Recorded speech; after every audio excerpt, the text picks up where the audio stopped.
Chief of defence staff यानी CDS general Bipin Rawat अपनी पत्नी मधुलिका रावत, 2 स्टाफ और 5 सुरक्षा गार्ड के साथ एक स्पेशल एयरक्राफ्ट K3602 से तमिलनाडु के सुलूर के लिए नई दिल्ली से उड़ान भरते हैं। जनरल बिपिन रावत को बुधवार शाम को ही वेलिंगटन में मौजूद डिफेंस सर्विसेज स्टाफ कॉलेज में एक कैडेट इंटरेक्शन प्रोग्राम में बतौर चीफ गेस्ट हिस्सा लेना था। जनरल रावत और उनकी पत्नी के अलावा स्पेशल एयरक्राफ्ट में उनके साथ सीडीएस के defence assistant brigadier LS Lidder, SOCDS lieutenant colonel Harjinder Singh, PSO NK Gurusewak Singh, PSO NK Jitendra Kumar, PSO LNK Vivek Kumar, PSO LNK B Sai Teja और PSO हवलदार सतपाल शामिल थे।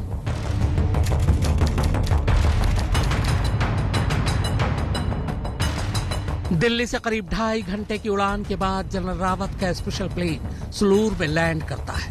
अब यहां से Wellington defence services staff college पहुंचने के लिए आगे का सफर एक चॉपर में करना था। ये चॉपर इंडियन एयरफोर्स का MI-17 V5 हेलीकॉप्टर था जो रूस में बना था। चूंकि वेलिंगटन में रनवे इतना बड़ा नहीं है कि प्लेन लैंड कर सके, इसीलिए अमूमन यहाँ तमाम VVIP हेलीकॉप्टर से ही पहुंचते हैं। वेलिंगटन डिफेंस कॉलेज के जिमखाना का अपना एक रनवे है। इसी रनवे पर जनरल बिपिन रावत के चॉपर को लैंड करना था।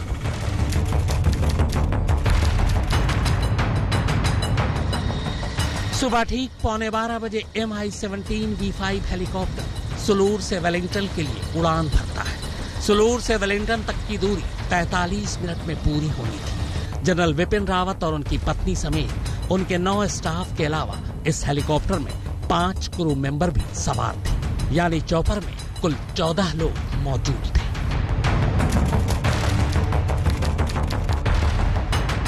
Wellington defence services staff college की दूरी अब मुश्किल से 10 मिनट बाकी थी। हेलीकॉप्टर अब भी हवा में था।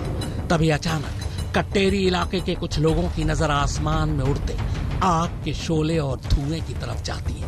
यह पूरा इलाका जंगलों से घिरा है। जंगलों के बीच मौजूद एक आंगनबाड़ी केंद्र में काम करने वाले शख्स ने अचानक हेलीकॉप्टर को तेजी से नीचे आते देखा। इससे पहले कि वो कुछ समझ पाता, आंगनबाड़ी केंद्र से चंद मीटर के फासले पर यह चॉपर जंगलों के बीच बेहद तेज आवाज के साथ नीचे आ गिरता है। इसके नीचे गिरते ही हेलीकॉप्टर धू धू कर चलने लगा। स्थानीय चश्मदीदों से खबर स्थानीय प्रशासन तक पहुंची।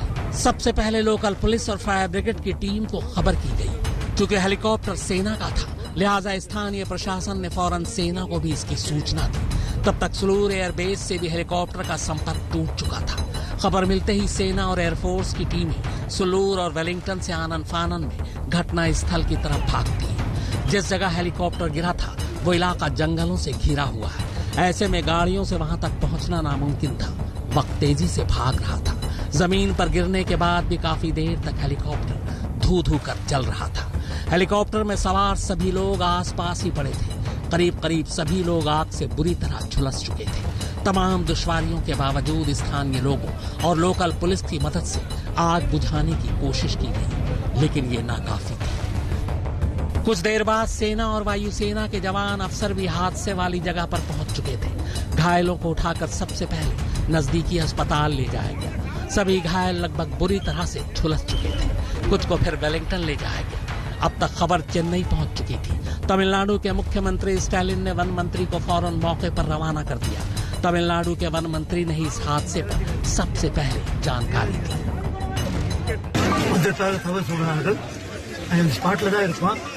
இந்த பாதிப்பில் 14 பேரும் யாரும் உயிரோடு இருப்பதற்கு அது தெரியல. இப்போ 2 பேர் உயிரோடு அனுப்பியிருக்காங்க, ஹாஸ்பிட்டல் அனுப்பியிருக்காங்க. அவங்களும் ரொம்ப சீரியஸ்ன்னு சொல்றாங்க. இப்ப மீறி 5 பேர் அங்க டெத் ஆயிருக்காங்க. இங்க 7 பாடி உள்ள மாட்டிட்டு இப்ப மக்கள் எடுப்பதற்கு முயற்சி செய்து கொண்டிருக்காங்க। शुरू में 4 लाशें मिलने की बात कही गई, फिर धीरे धीरे गिनती बढ़ती गई। 4 से 11, फिर गिनती 13 तक पहुंच गई। पूरा देश सदमे में था और हर कोई जनरल बिपिन रावत के बारे में जानना चाहता था। हादसे की खबर मिलते ही दिल्ली में भी हलचल तेज हो चुकी थी। कैबिनेट की मीटिंग में सबसे पहले रक्षा मंत्री राजनाथ सिंह ने प्रधानमंत्री नरेंद्र मोदी को हादसे की जानकारी दी। फिर राजनाथ सिंह दिल्ली में जनरल बिपिन रावत के घर गए। फिर खबर आई कि दोपहर बाद वो संसद में हादसे की पूरी जानकारी देंगे।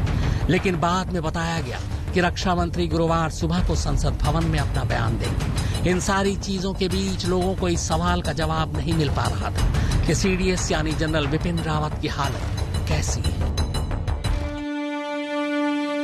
शाम होते होते एक और खबर आई। खबर ये कि हादसे में जिन 13 लोगों की मौत हुई है उनकी शिनाख्त बेहद मुश्किल है, क्योंकि हादसे में सभी लाशें बुरी तरह से झुलस चुकी हैं। लिहाजा लाशों की शिनाख्त सिर्फ और सिर्फ डीएनए से ही मुमकिन है। शायद यही वजह थी कि देर शाम तक यही साफ नहीं हो पा रहा था कि हादसे में जो इकलौता जिंदा बचे हैं वो कौन है। हालांकि हादसे की सारी जानकारी और हादसे के शिकार तमाम लोगों के बारे में जानने के लिए दोपहर को ही रक्षा मंत्री ने वायुसेना अध्यक्ष को वेलिंगटन के लिए रवाना कर दिया था। इससे पहले भारतीय वायुसेना हादसे की जांच का आदेश पहले ही दे चुकी थी।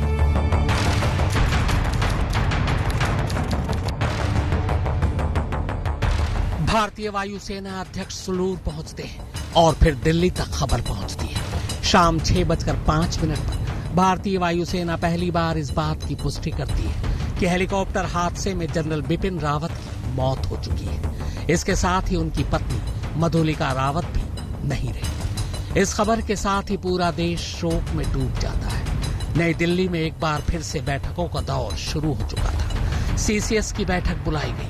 सेना अध्यक्ष खुद जनरल बिपिन रावत के घर गए। घर में जनरल बिपिन रावत की 2 बेटियां हैं। खबर की पुष्टि होने के साथ ही जनरल बिपिन रावत समेत सभी के शव दिल्ली लाने की तैयारी शुरू कर दी गई। 6 साल पहले 2 फरवरी 2015 को भी जनरल बिपिन रावत एक हेलीकॉप्टर हादसे में बाल बचे थे। तब वो लेफ्टिनेंट जनरल हुआ करते थे। चीता हेलीकॉप्टर से 3 अन्य अफसरों के साथ नागालैंड के दीमापुर जिले में रंगा पहाड़ हेलीपैड से उन्होंने उड़ान भरी थी, लेकिन हेलीकॉप्टर हादसे का शिकार हो गया। मगर खुशकिस्मती से तब सभी को सिर्फ मामूली चोटें आई थी, लेकिन इस बार ऐसा नहीं हो पाया। इससे पहले किसी सीनियर आर्मी अफसर की किसी हेलीकॉप्टर क्रैश में आखिरी बार 1993 में मौत हुई थी। 1993 में MI सीरीज के ही एक हेलीकॉप्टर में GOC-NC eastern command lieutenant general Jameel Mahmood की भूटान में हादसे में मौत हो गई थी। तब उनके साथ उनकी पत्नी भी थी। MI-17 सीरीज का यह हेलीकॉप्टर जो दुर्घटनाग्रस्त हुआ है, इस सीरीज के करीब 150 हेलीकॉप्टर इस वक्त देश में मौजूद हैं। अमूमन MI-17 सीरीज के इस हेलीकॉप्टर का इस्तेमाल ट्रांसपोर्ट के लिए किया जाता है, लेकिन इसके साथ साथ VVIP को लाने ले जाने के लिए भी लगातार इसका इस्तेमाल होता रहा है। भारतीय वायुसेना ने कई अहम ऑपरेशन में भी इसका इस्तेमाल किया है। भारत ने 2008 से 2011 तक 151 MI-17 सीरीज के हेलीकॉप्टर का ऑर्डर दिया था। 2016 से इसकी डिलीवरी शुरू हुई और 2020 तक करीब 150 हेलीकॉप्टर भारतीय सेना और वायुसेना के बाड़े में शामिल हो गए। MI सीरीज के पुराने हेलीकॉप्टर तब हटा दिए गए। इस हेलीकॉप्टर में 36 लोग एक साथ सवार हो सकते हैं, जबकि करीब 4,500 किलोग्राम तक का भार ये उठा सकता है। आज तक ब्यूरो।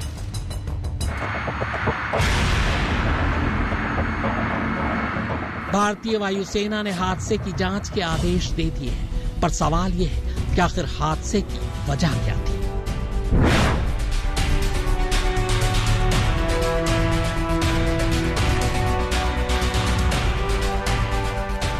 MI-17 V5 हेलीकॉप्टर के हादसे के पीछे जानकारों को जो वजह सबसे बड़ी लग रही है वो मौसम है।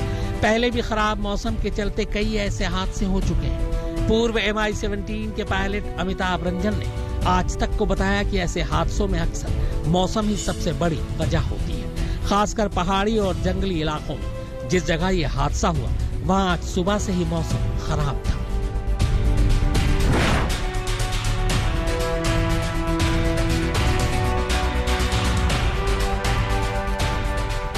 हादसे की दूसरी वजह तकनीकी खराबी भी हो सकती है। हालांकि रूस में बने इस अत्याधुनिक हेलीकॉप्टर को बेहद सुरक्षित माना जाता है और यही वजह है कि इससे सीडीएस समेत तमाम VVIP एक जगह से दूसरी जगह की दूरी तय करते हैं। यहाँ तक कि PM मोदी भी अक्सर इसी MI-17 V5 हेलीकॉप्टर से केदारनाथ समेत दूसरे दुर्गम स्थानों की दूरी पूरी करते हैं। ये ट्विन इंजन हेलीकॉप्टर है, यानी उड़ान के दौरान एक इंजन में खराबी आने पर दूसरे इंजन के सहारे ये हेलीकॉप्टर अपने बाकी का सफर तय कर सकता है।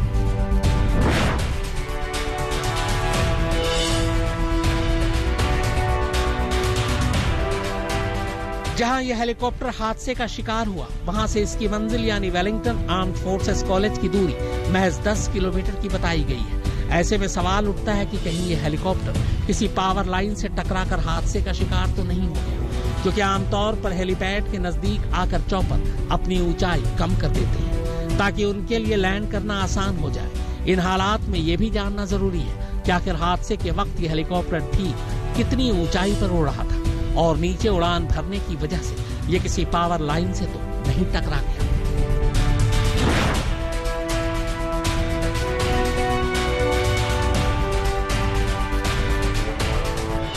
कहीं हादसे की वजह कोई मानवीय भूल यानी पायलट की गलती तो नहीं रही। जाहिर है जांच से इस सवाल का जवाब भी मिल जाएगा, लेकिन जानकारों की माने तो इसकी गुंजाइश नहीं के बराबर है। वजह ये कि हेलीकॉप्टर जितना हाई प्रोफाइल, एलीट और सुरक्षित माना जाता है, इसे उड़ाने वाले पायलट भी उतनी ही एक्सपर्ट होते हैं जिन्हें हर तरह के हालात में फ्लाई करने का तजुर्बा होता है। यकीनन सीडीएस का चॉपर उड़ाने वाले हेलीकॉप्टर के पायलट में ये सारी खूबियां जरूर थी।